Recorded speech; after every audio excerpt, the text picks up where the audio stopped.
Alright, coming at you with a quick and dirty Allison 1000 transmission solenoid code. The '03 Chevy Duramax truck. Truck was throwing P0842 and 0872 solenoid codes. GM transmissions, it's almost never the solenoid, it's always the valve. I split this baby, and before I even got it apart, I shoved a prick in this one here, and that valve was fully stroked, stuck open. Now you can see it's seated in the back there. And the center one, this is when everybody talks about the E-shift valve, and it is still hung up. So you get the light in there. The little dinkus end on that valve should be all the way back to the back of the casting. So let's see if I can knock that valve back for all to see here. Come on, baby. Oh, she's stuck good. There it goes. Went a little bit. You gotta be careful not to scratch the anodizing on the spool valve itself, or you'll just have the same problem again. I don't know what's in this valve body, but there must be some serious trash in it. Here, I can get the hold of the land here now. But yeah, I'll have to pull this valve out, make sure there's no raised edges or burrs on any of the lands, and clean her up really good. Super common issue on these trucks. So here's the two valves in question that were stuck, laid out on their respective bores. This is the C-shift valve. That was the one that kept throwing over and over again on me. I could clear the code, put it in reverse. It would engage reverse, and that would just kind of fall out of gear, it seemed like. And the light would trigger at the same moment. And obviously the E-shift valve was stuck too. Really didn't see much of a problem on this one.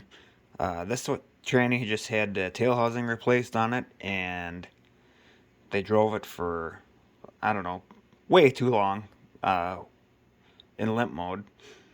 So I'm sure the tranny was low on fluid and it started eating itself, made a bunch of trash, and thus put it in the valve body. And also it's running full line pressure when it's in limp mode, so when it does get put into gear, these valves get ratcheted back as hard as it can, full line pressure back against the back caps. So there's a higher probability of them getting hung up that full line. But to remedy this little bugger, I could see on this land right here, I could just feel with my fingernail. It's rough. This one too a little bit.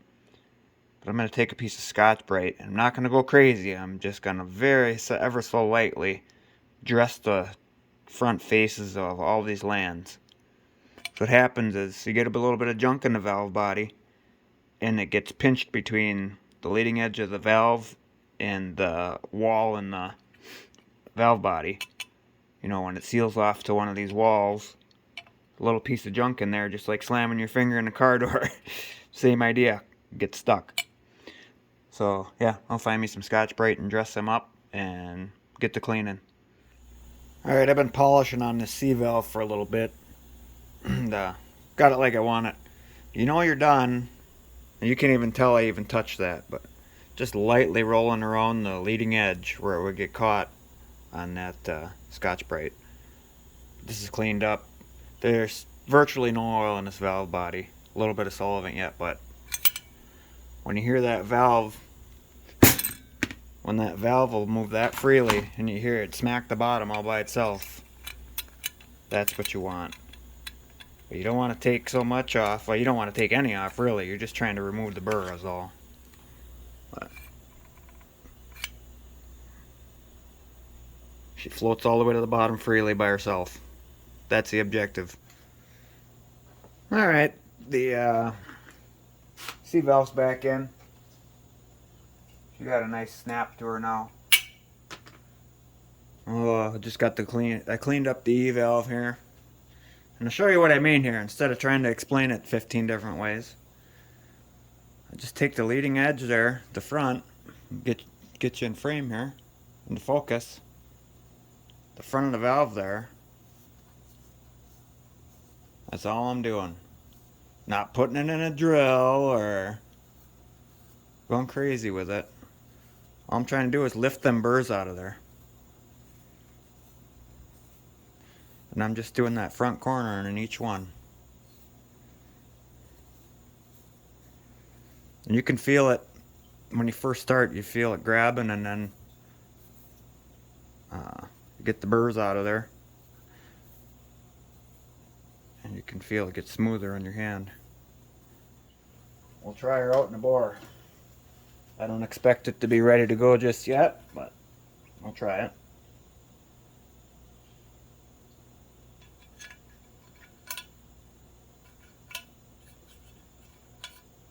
Oh, we're close already.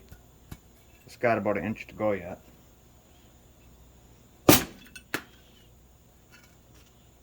That's how you get them out, by the way. Or sometimes you take a air nozzle and you can shoot down in here and blow them out the bore. That's almost the best way. That way you're not beating the hell out of everything. You don't really want to be getting in there with a pick because you risk damaging these. See this land here, the anodizing is a little bit scratched there.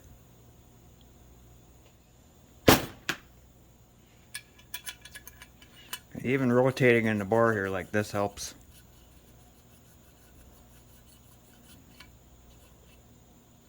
Now it almost, yeah, it wants to fall right in.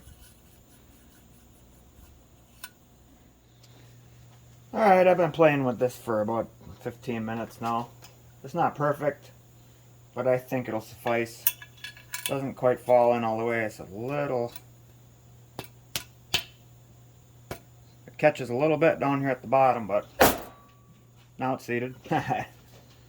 So Sonic sells a stiffer spring for this bore. Here's one for free. That's all you gotta do is stretch her out a little bit. I'll go a little more even. There we go.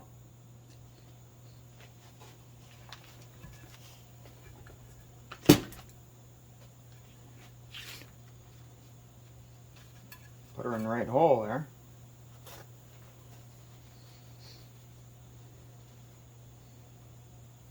Unplug.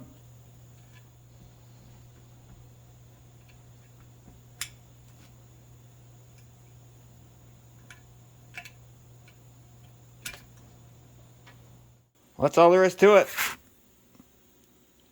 And get the rest of these valve body components cleaned up and slap her back in the truck. Should be good to go. Thanks for watching.